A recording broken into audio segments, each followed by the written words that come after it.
touch.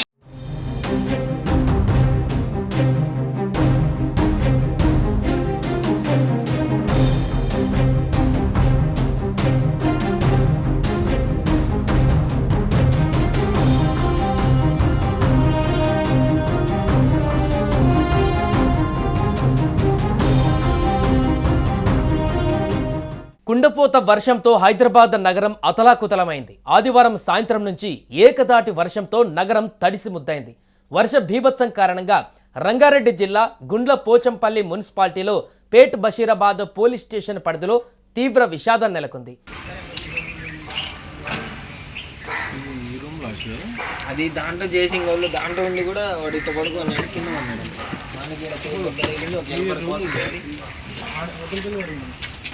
మొత్తం అంతా ఈ వాళ్ళు మొత్తం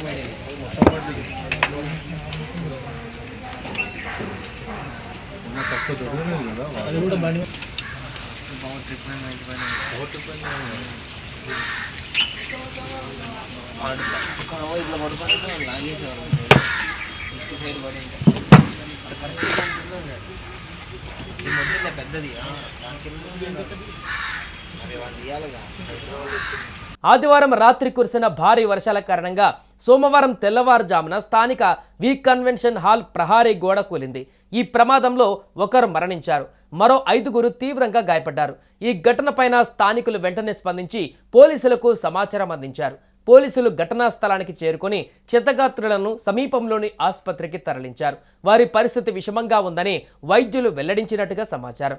ఇక మృతదేహాన్ని సైతం పోలీసులు స్వాధీనం చేసుకొని పోస్టుమార్టం నిమిత్తం గాంధీ ఆసుపత్రికి తరలించారు. ఈ ఘటనపైన పోలీసులు కేసు నమోదు చేసి దర్యాప్తు చేపట్టారు.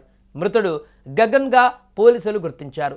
ఇక వి కన్వెన్షన్ హాల్ ప్రహారీ గోడను ఆనుకొని అపర్ణ ఆర్ఎంసీ కంపెనీలో పనిచేస్తున్న కార్మికులు షెడ్లుగా వేసుకొని వారు అక్కడ నివాసం ఉంటున్నారు.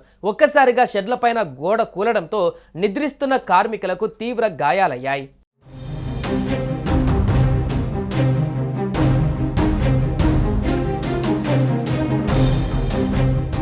మరోవైపు బంగాళాఖాతంలో అల్పపీడన ప్రభావంతో తెలంగాణ మొత్తం వర్షాలు దంచుకొడుతున్నాయి. ప్రజలు బయటకు వెళ్లాలంటేనే తీవ్ర ఇబ్బందులు ఎదుర్కొంటున్నారు. అలాగే తెలుగు రాష్ట్రాలలో మరో 5 రోజుల పాటు భారీ వర్షాలు కురవనున్నట్లు హైదరాబాద్ వాతావరణ కేంద్రం ప్రకటించింది.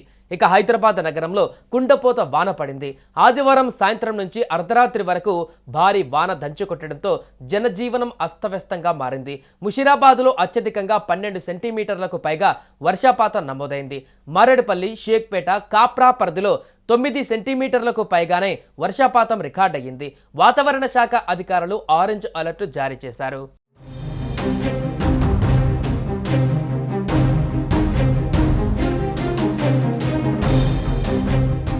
సుమన్ టీవీలో మీ పర్సనల్ అండ్ బిజినెస్ ప్రమోషన్స్ కోసం కింది నెంబర్కి కాంటాక్ట్ చేయండి. డ్రగ్స్, గంజాయి లాంటి చెడు వ్యసనాలకు దూరంగా ఉండండి. తాత్కాలిక ఆనందం కోసం జీవితాలని నాశనం చేసుకోవద్దు. డ్రగ్స్ విక్రయాలు, దందాలు నిర్వహిస్తే 1800599696 టోల్ ఫ్రీ నంబర్ కి కాల్ చేయండి. డ్రగ్స్, గంజాయిని నిర్మూలిద్దాం, భవిష్యత్తును కాపాడదాం.